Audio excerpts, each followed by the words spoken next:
Consortium of Special Collections Library-sponsored event, Land Acknowledgement and Beyond, Special Collections and Indigenous Communities. This is the first of a two-part event sponsored by PACSCL, the second of which will occur on December 7th at 3 p.m. and feature a series of speakers from institutions that have undertaken projects working with and for Indigenous communities. And the registration for that event just went up in the chat. It'll feature Rosalie Hooper from the Philadelphia Museum of Art, Allison Mills from Bryn Mawr College, Stephen R. Curley from the National Native American Boarding School Healing Coalition, Brian Carpenter from the American Philosophical Society, and Ia Bull and Jerry Simmons from Social Networks and from the SNAC Social Networks and Archival Context Project. I'm going to be the facilitator for today's event. My name is Allison Mills. I'm the college archivist at Bryn Mawr College. I'm also a member of the Chapleau Cree First Nation, which is located in Treaty 9 territory, which is in what is now Northern Ontario, which is about 9 hours north of Toronto, for those of you who are not great with Canadian geography. Some housekeeping before we begin and I introduce our speaker. We'll be recording the presentation today, as well as the question and answer period. And unfortunately, one of our presenters, Kim Lawson, was not able to join us today because of a family emergency, but we are still looking forward to a good event. We'll be taking questions from the chat, and that question and answer period will follow the speaker portion of today's event. So without further ado, I'm honored to introduce you to our speaker today. Curtis Zunigha is an enrolled member of the Delaware Tribe of Indians in Oklahoma. He is currently the director of the Delaware Tribe Cultural Center and an acknowledged expert in Delaware Lenape culture, language, and traditional practices.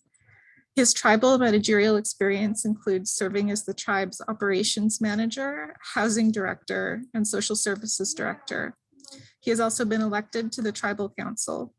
He was elected and served as the chief of the Delaware Tribe of Indians from 1994 to 1998. He has a Bachelor of Business Administration degree from North Texas State University and an associate degree in broadcasting from Rogers State College in Oklahoma.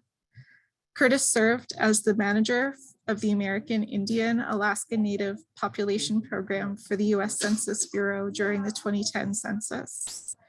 Mr. Zunigha has also been a presence in the Philadelphia area, serving as a consultant to several prominent organizations, such as the Philadelphia Museum of Art, American Philosophical Society, the Library Company of Philadelphia, and the UPenn Language Center. He has lectured at the University of Pennsylvania and the Philadelphia Historical Society. Through his representation of Lenape at the Lenape Center, he has revived a public focus on Tamaned, the iconic historic Lenape chief who negotiated a treaty with William Penn for land which became the Pennsylvania colony. The annual Tamaned Day Festival on May 1st, which dates back to the mid-18th century, has been revived in virtual presentations in 2020 and 2021. Curtis Zunigha also serves as a co-director of the Lenape Center, a nonprofit arts organization based in New York City, and is a veteran of the US Air Force. Curtis? All right, thank you. I got to cut down on that bio, as we've already taken up almost half of our hour here. First of all, I want to say thank you, and I greet you from Bartlesville, Oklahoma, where I reside and also work. I'm employed by the Delaware Tribe of Indians at the tribal headquarters in Oklahoma, and the Delaware are the modern day descendants of the original Lenape people, the people indigenous to the area, now known as Philadelphia. So it's my privilege to be here on this webinar And I've been asked to help preface a discussion that you all will have as the Philadelphia Area Consortium on Special Collections Libraries. You all, as a group, will be discussing and hopefully coming up with your own land acknowledgement statements. And this is an important action that's being taken all across academia, museums, libraries, community groups. But I want your audience to understand that it should be something that's not just a trend and not something that is a superficial statement. That it shouldn't be a 1 or 2 sentence statement where you acknowledge you're on the land of the indigenous people, the Lenape, and you honor their legacy, and then that's it. A true land acknowledgement statement not only should come from a well-informed viewpoint of the history of the indigenous people, but also recognize some of the very uncomfortable truths that have occurred since European contact began with early colonialism and how it led to essentially the erasure of the Lenape people over a long period of time. And it's just now through oftentimes modern conveyances such as this, with Zoom calls and this type of outreach through the internet, that more of the truth of our history can be told. And that above all, when you come out of these workshops, that there is an action statement that continues on past just a 1-hour webinar. And that is essentially to take a look at your own institutions. In this case, these various libraries that are part of the consortium in your area. And take a look at, is the information and is the institution itself an entity that can be decolonized. In other words, bringing the voice of the original people into the discussion, and that the truths that I wish to share with you can be incorporated into your various libraries and other types of outreach.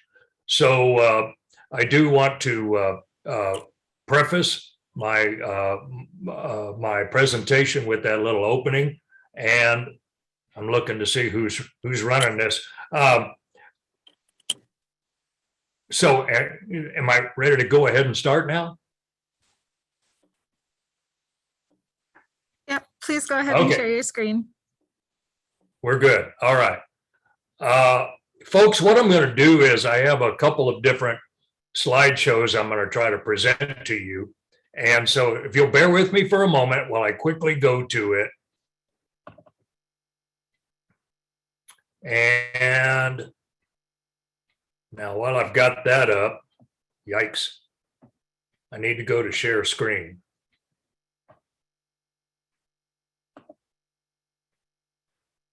Let's see here.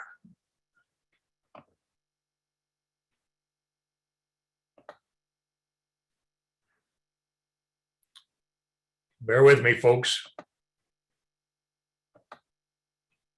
Okay, I'm going to go to share screen. Here we go.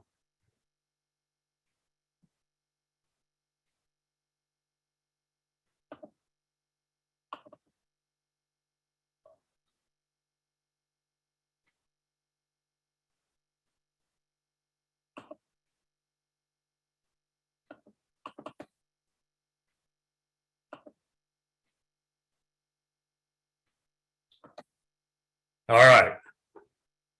Allison, help me out here. Can you see my screen with Delaware Homeland?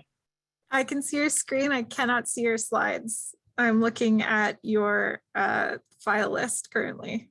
Let me go to resume share. Let's see what happens. Nope. New share. I'm almost there, folks. Bear with me. I'm hearing from the chat that if you open the document first and then, oh, there you go. All right, here we go. Okay, great. All right. So I want everyone to understand that the Lenape, Lenape, and that's the way it's pronounced in our language. I know back east, there are many places they pronounce it Lenape, but in the language, the traditional language, we are Lenape. It was after European contact, specifically the British, after they conquered the Dutch colony of New Amsterdam and took over, renamed it New York. But really, the colonial governor over all of this land that you see, that when the British took over, his name was Sir Thomas West, and he had a title of nobility. He was the third Lord de la Warr, and de la Warr morphed into Delaware. But in our language, we are Lenape, and you can see by these maps here, the original homeland extended from about the foothills of the Catskills Mountains, all the way down the Hudson River Valley, covering all of New Jersey, New York City, not Long Island, but New York City, and then down New Jersey into eastern Pennsylvania, and then that whole Delaware River Valley, all the way down into the Bay, and really a northern portion of what's now the state of Delaware. Those were the original homelands. And in such a vast expanse of land, the Lenape language was spoken in a couple of different dialects. Geographically, there were some differences in how the language was spoken. So up north, it was more of the Muncie dialect. We called the Muncies, many of us would call them the Wolf Clan people, whereas the southern Unami were more the Turtle Clan, the people downriver. But I wanted you to see that there were a number of different village sites all throughout this area. But when you really think about how powerful that geographic area is, from the upper Hudson River Valley all the way down to the Delaware River Valley emptying into Delaware Bay, that's an incredible piece of real estate that the Lenape were the principal inhabitants. All right, now I'm going to go to real quickly. These slides are kind of crude, but just to let you know what life was like for the Lenape. They lived in wigwams, not teepees. They lived in wigwams, which were like bark houses. And they had the bounty of the rivers and the ocean and the bounty of the forest. Learning to hunt and trap. This was the lifestyle of the Lenape. Women were equal. I'm going to say that, and I want to be very emphatic about it. Women were not subservient to men in Lenape society. They had different roles, but they were not subservient. I keep saying women, the women in our Lenape societies are the backbone of our societies. They are the voice of the conscience of the people and the families. They are the ones, including the elders, who guide the chiefs and the warriors to make decisions.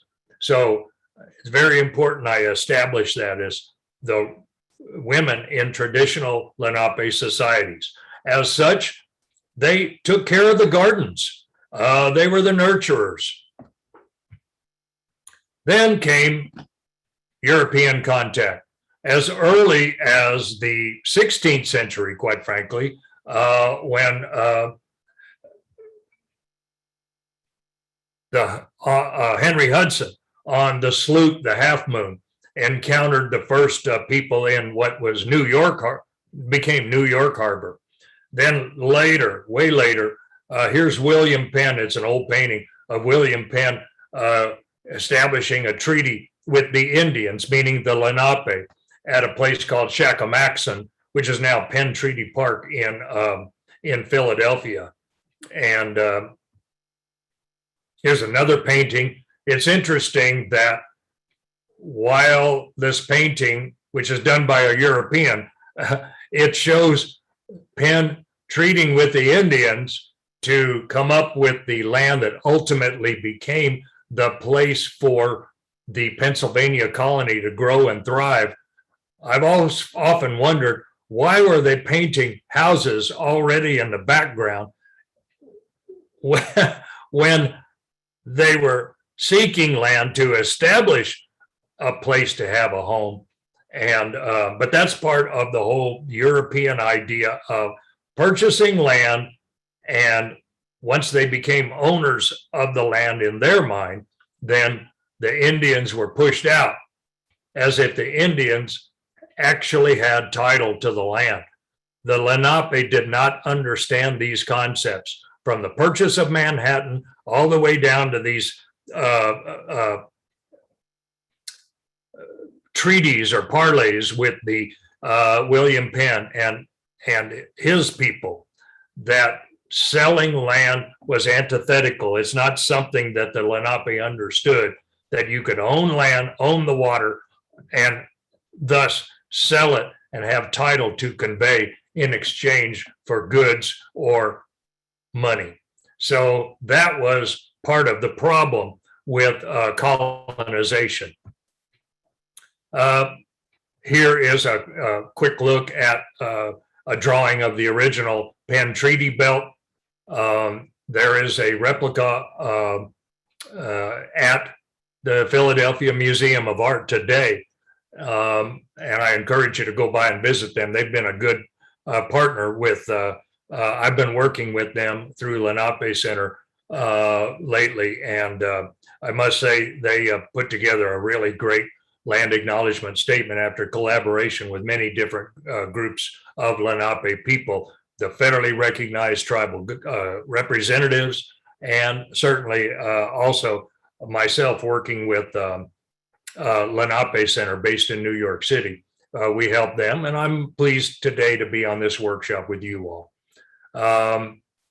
Let's go past that one.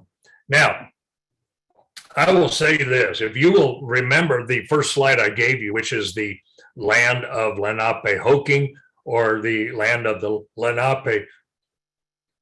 If you look at up in the right-hand corner of that slide here of this Delaware removal map, you will see that after principal contact by the Europeans, before the Revolutionary War even started, the British and later the Americans began to claim more land and push the Delawares out. And this, it's interesting because if I want you to understand that after the Dutch, after the British, and then came the Americans, that the Americans coveted a relationship with the Lenape, now known as the Delaware, because they knew all of the lands where the Continental Army needed to travel in their fights against the British. And part of that was George Washington coveted such a relationship that he came to the Delawares and tried to advocate for the Delaware's neutrality in the Revolutionary War. Ultimately, the Delaware decided to side with the Americans, while other tribal groups, some Shawnee, some of the Six Nations, and other tribes sided with the British. Now, in exchange for an agreement for the Americans and the Delaware to join together and be allies in the Revolutionary War, there was a promise made by the new American United States. Yes, you know, there's 1776 and the Declaration of Independence. By the way, Thomas Jefferson referred to the Indians in the Declaration of Independence as the merciless savages. So, you know, you've got to understand the context of the Delaware, that a man like William Penn would show up with a piece of parchment paper that says, I'm representing the King of England, King Charles II, and this is now the King's territory, and I'm here to establish a colony. Now, imagine if somebody from another country showed up on your doorstep and already presupposed that it's now somebody else's land. These are the kinds of matters that the Delaware or the Lenape encountered during colonial contact. And then during the Revolutionary War, after agreeing to fight with the Americans, the United States of America, in its new powers of the Constitution, Congress actually entered into treaties. The second treaty in the history of the United States of America, the first, by the way, being with the country of France, but the second treaty in the history of the United States of America was on September 17, 1778, and it was the treaty with the Delawares, where the Delawares would agree to support and fight with the Americans against the British, and in return, the Delawares would be a head of an all-Indian state and have equal representation in the Congress. Yes, that's part of the first treaty. We were this close to having a 14th state in the new United States, and that was going to be an all-Indian state, and the Delawares were to be the head of that state. That treaty was broken. It was never followed because shortly after the Revolutionary War was won, and it was like they really didn't like the idea of having Indians represented in the Congress, and therefore that promise in the first treaty was broken. And there's a history of 22 different treaties over a period of time. And as you look at this removal map, much of that removal was predicated on treaty agreements that were more forced on the Lenape through military superiority that often led into battles against the very people that they treated with in 1778. There were times of scalp bounties by British governors. There were times of retaliation against Indian villages that fought for the British. And then there were times of just expelling the Lenape out of their homeland. And they didn't travel in one just great homogenous group of people. They split up into different groups and fled, oftentimes just to save their lives, leave everything behind, and to flee into the safety of other Indian lands among other Indian tribes and or unoccupied lands unoccupied by the colonists. So you see groups heading out north into Canada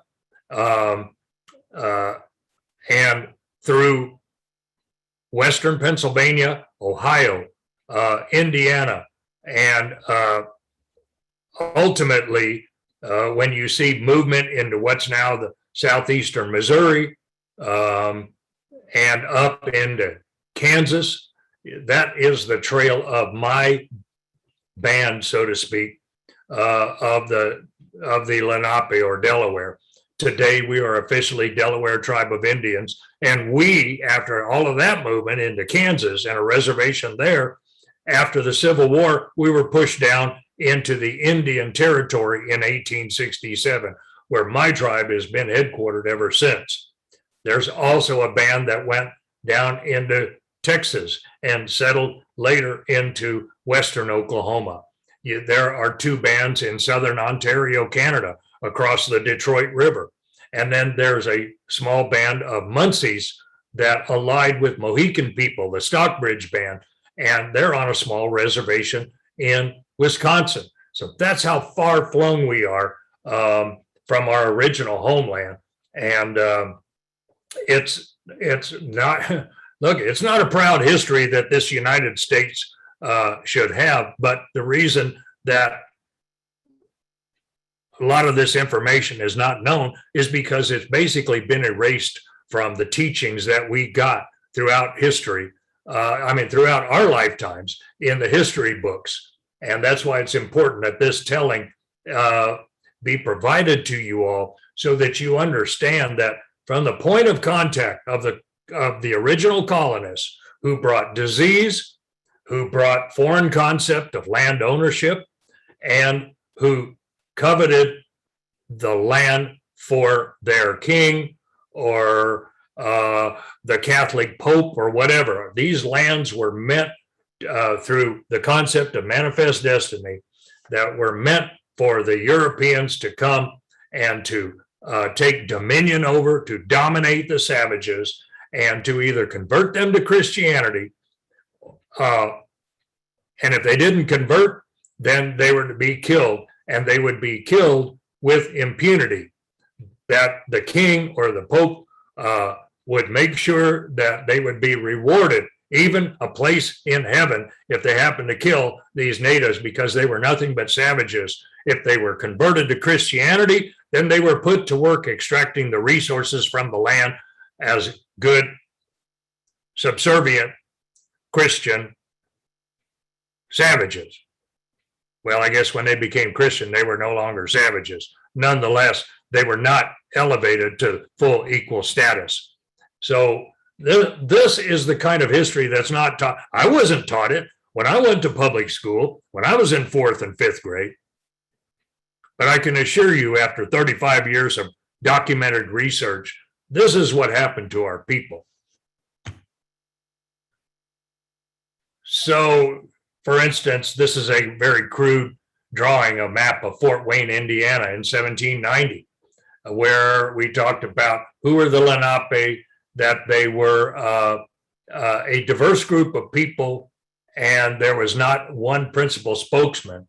Now, or one principal leader. There might have been a principal spokesman, and we can take a look at it right there in Philadelphia, that at Market and Front Streets, right across from Penn's Landing, right there in Philadelphia, is the great statue of Tamanin. Tamanin is the leader of the Delaware or Lenape delegation that treated with William Penn and his colonial delegation to provide land for William Penn to begin his colony. And Tamanin was one of many Delaware chiefs, Lenape leaders, who engaged into these long conversations that provided this land. However, once William Penn had to go back to England, he left the colony in the care of his sons and nephews, and boy, did everything change, because massive land theft and killing of Indians followed. And the original agreement between William Penn and Tamanin did not endure. And so that forced migration has been a part of the history that is oftentimes not shared. You can see in this map here of some of the Indian towns starting in 1680 at the time of the William Penn treaty with the Lenape. You can see the names of some of these towns. There's Shakamaxon there, right there in the Philadelphia area. As you move westward, there are many town names, but also as you move westward and begin to cross into the river in Pennsylvania, you see a lot of these towns here. Then you start getting over into people who are known as the Conestoga. But I want to point out this town of Punxsutawney. You may have remember Punxsutawney as the place of the groundhog and Groundhog Day, right? But I will say this, in our language, Punxsutawney means mosquito town. And I'm one, but there's a lot of the traditional Lenape people. We just scratch our head even today, and that we kind of look at the non-Indians and we go, man, you guys are denying climate change, but you accept your weather forecast based on a rodent sticking his head out of a hole. Moving, there's a little bit of humor in there. Moving on, I'm going to go past all of this. And my tribe and our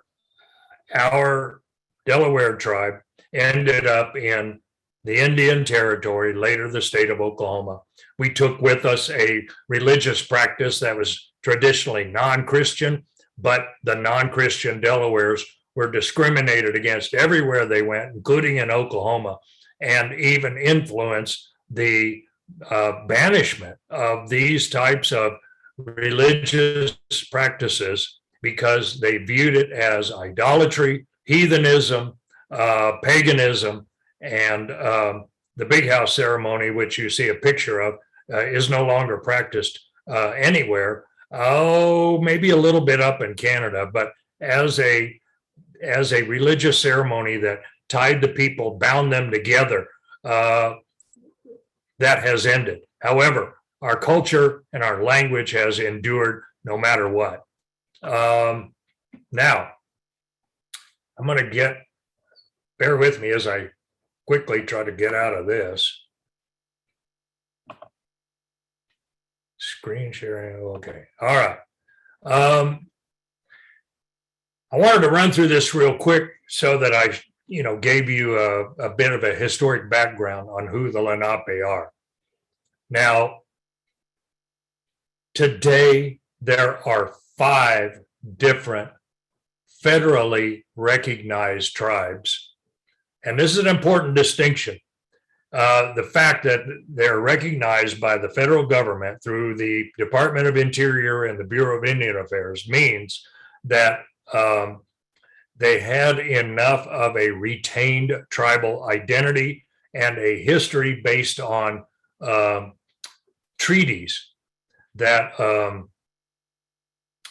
today the Delaware tribe, my tribe, and the other Delaware Nation in Oklahoma, Stockbridge, Muncie in Wisconsin, and the 2 groups in Southern Ontario, Canada, Delaware First Nation of Moraviantown and the Muncie Delaware, are all recognized by the federal government and have formal relations with them.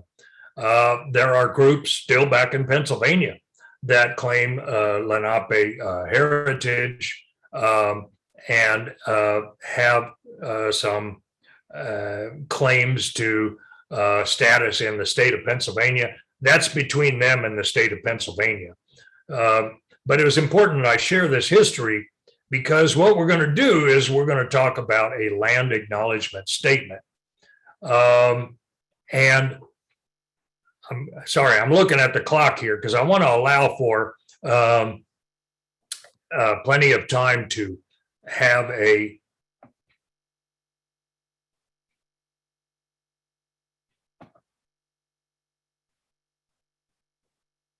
question and answer session. However, I'm trying. Okay, now I'm going to try something else here real quick.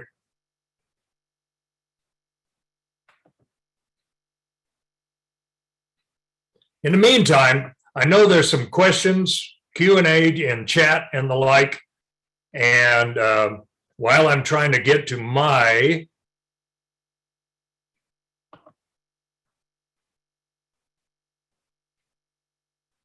I'll be glad to entertain Q&A, and Allison or Celia, you may want to please go ahead and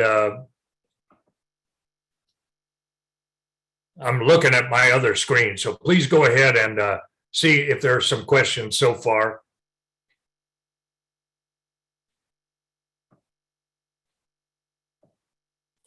Can folks with questions please type your questions in the chat or in the Q&A?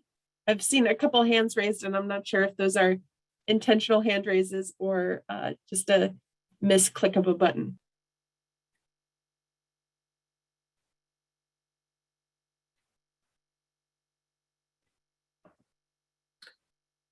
All right, bear with me, folks. I'm trying to quickly get to. Curtis, we've got a question in the chat. When is a land acknowledgement used? Okay. Let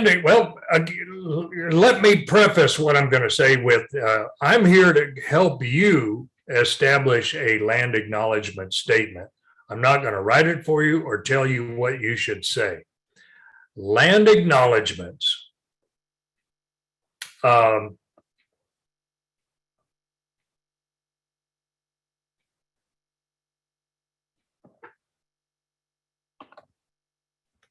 stand by.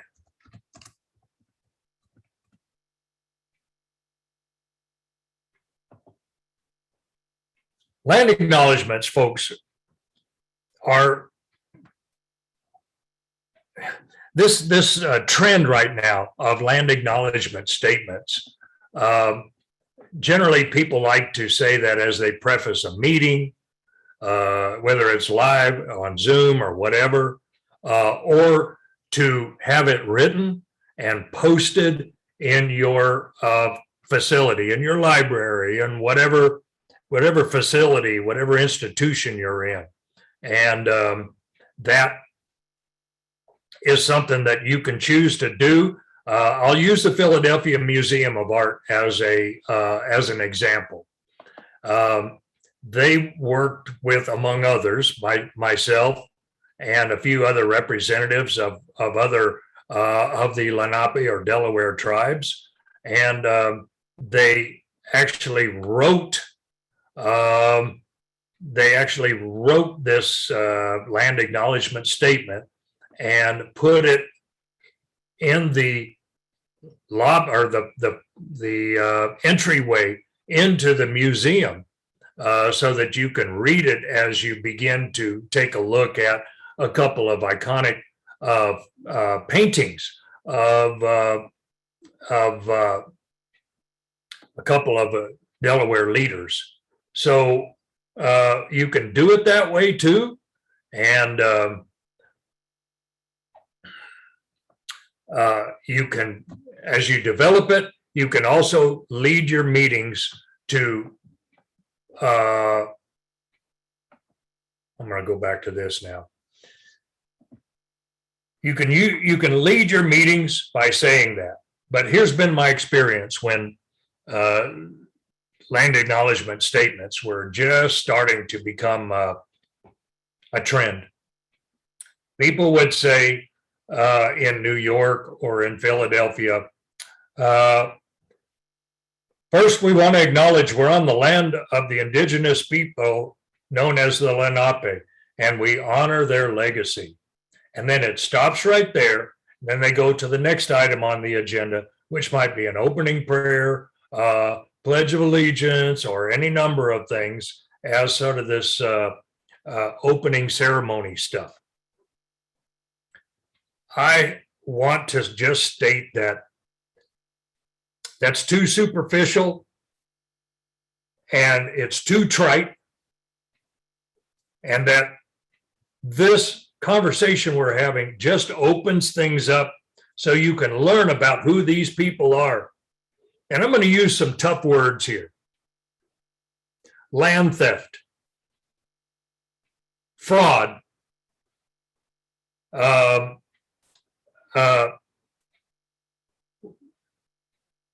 we're talking about actually killing people to get them out of the way. These are harsh statements to reckon with, but it is the truth. And when you recognize the truth, and there's a lot of truths about this country known as the United States of America. And by the way, as stated, I am a veteran of the United States military. I'm third generation military. So I'm not against this country, but there's a lot of history that I haven't learned when I was a kid, but I sure know now. And I'm sharing it with you because if you're going to acknowledge the original people, you got to wonder, well, where are they now? And why are they not here now? And if we're going to acknowledge them, then I encourage you that in your land acknowledgement statement, that you make sure that you put an action statement at the end of the land acknowledgement statement. And that action statement should be that you are going to further examine not only the history of your community, but go through these libraries that you're representing. Look at the books that were written. Look at the history that was written. Challenge the truth. Get the voices of the indigenous people to share their perspective of historical truth.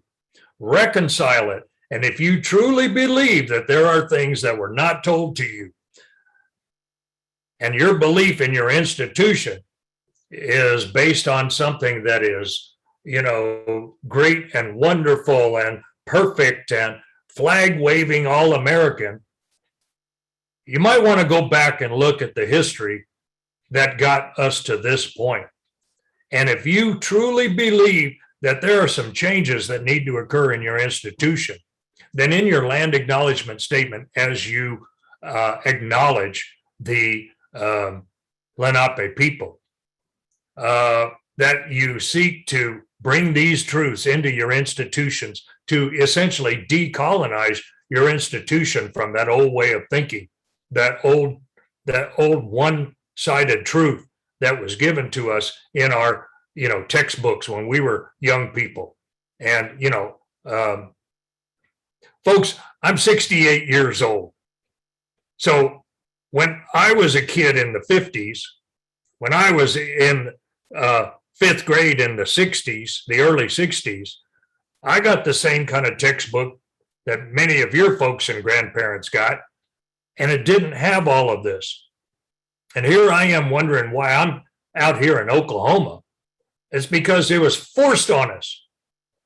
And every time I come back to the homeland, I feel a kinship. It's in my DNA. And I hope that you all in your various institutions make a land acknowledgement statement that seeks to welcome the Lenape back and give us a place. I'm not talking about all you white people get out of the land and give it back to me. No, I'm not talking about that. I'm saying it's more than just land acknowledgement, it's land equity. And by equity, it means come welcome us back and giving us a place at the table of power, because we bring a traditional knowledge to everything having to do with economic, political, religious, educational, environmental, all of these policies that affect us all. Let the Lenape come back and sit at the table and bring our traditional knowledge. We're still alive, we've endured, and we have a lot to give to make our return to the homeland a good one. It's already now a quarter till the top of the hour, so forgive me for going on and on. Allison or Celia, if you want to moderate the chat, I'll be glad to answer questions. I'll go over here to Q&A and try to follow along. Yeah, we have quite a few questions from attendees, and I can read them to you. Some of them I think have been touched on. Are we looking at the Q&A, not the chat? I'm looking at the Q&A. I think Celia has been keeping track. I can read it too. I can read it if you'd like. Yeah, well, so we've got one question here from Heather Will-Ever-Far. Can you point us to some resources that document current struggles that the Lenape are involved in to, I guess, think about places where PACSCL institutions and others who are currently in the chat could think about ways in which their institutions could help? Yes, indeed. I think the first thing that you should do is to contact Well, first of all, speaking as a representative of Lenape Center, most of the resources are going to come from these kinds of live workshops. However, these 5 tribes that I mentioned, Delaware Tribe, Delaware Nation in Western Oklahoma, the 2 in Canada, and the 1 in Wisconsin, they have representatives who have collaborated to deal with things like the Native American Graves Protection and Repatriation Act and the Historic Preservation Act. So there are historians on staff that can provide you with these documents and with these stories. Now, what I'll do is, just for the sake of time, Heather, if you'll hold me to it, I'll reply with an email and direct everyone to those resources after this call is over. Thank you. So we have another question here about being a teacher. So as a teacher trying to make their classroom and history curriculum more inclusive and representative, do you think the land acknowledgement statement has a place in an individual classroom, or should it be issued on a school-wide basis?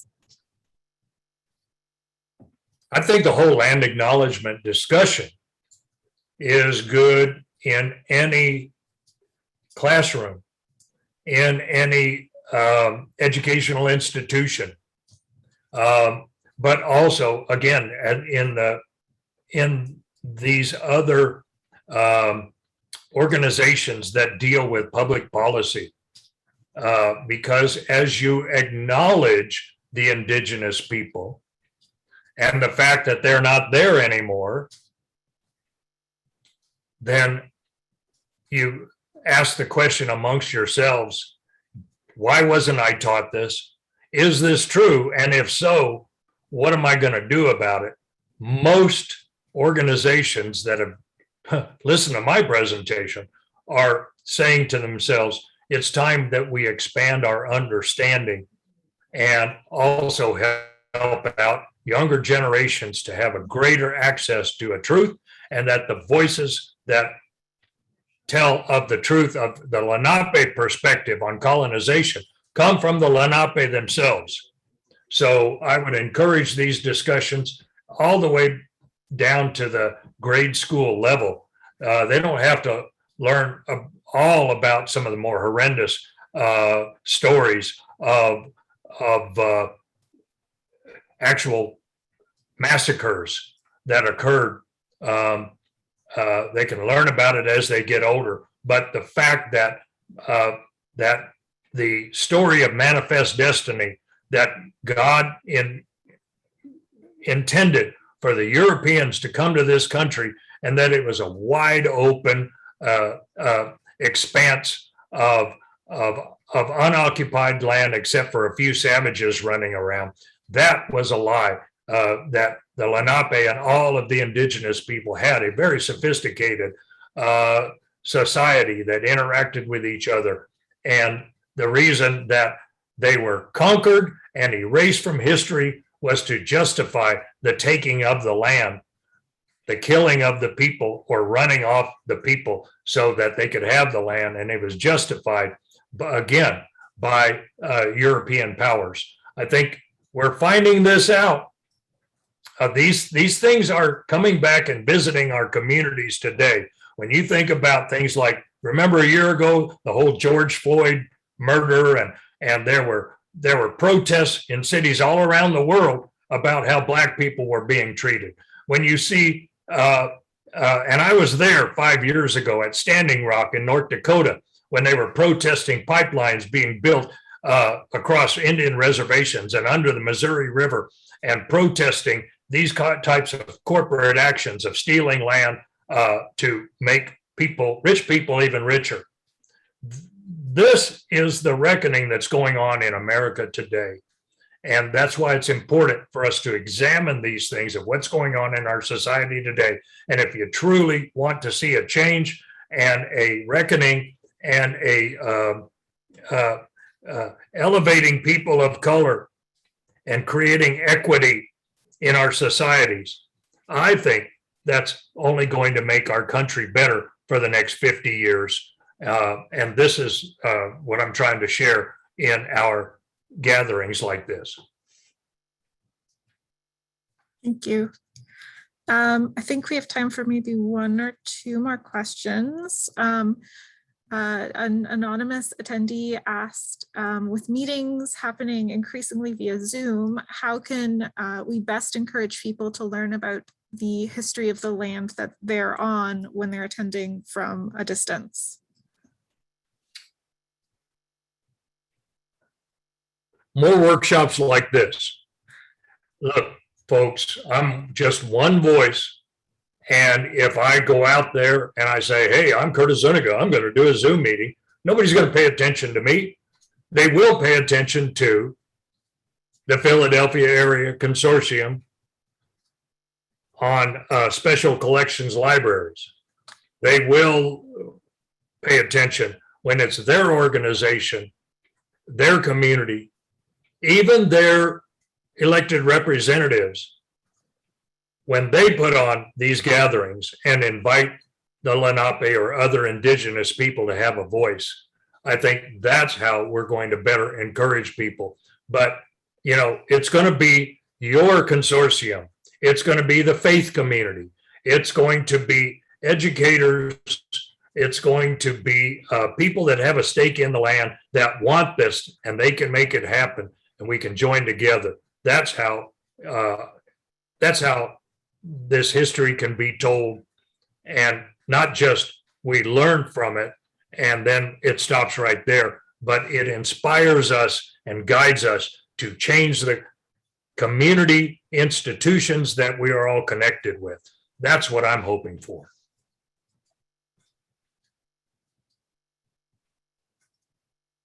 Okay, I think maybe one more question. We have another question from an anonymous attendee who wants to know if settlers can ever be guests, and if so, how can settlers be better guests to Indigenous peoples aside from land acknowledgements? And I think that comes from the fact that many land acknowledgements talk about being a guest on Indigenous land.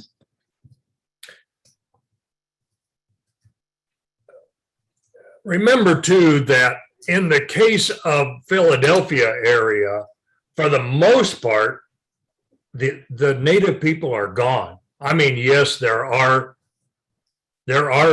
Lenape or Delaware people who live in the Philadelphia area, but there's not a so-called reservation or anything like that. And so it's becomes a concept that you're on Indigenous land, and that map I showed you, there's some sort of an artificial boundary which says this is where the people live. Guests, yes, one could consider that.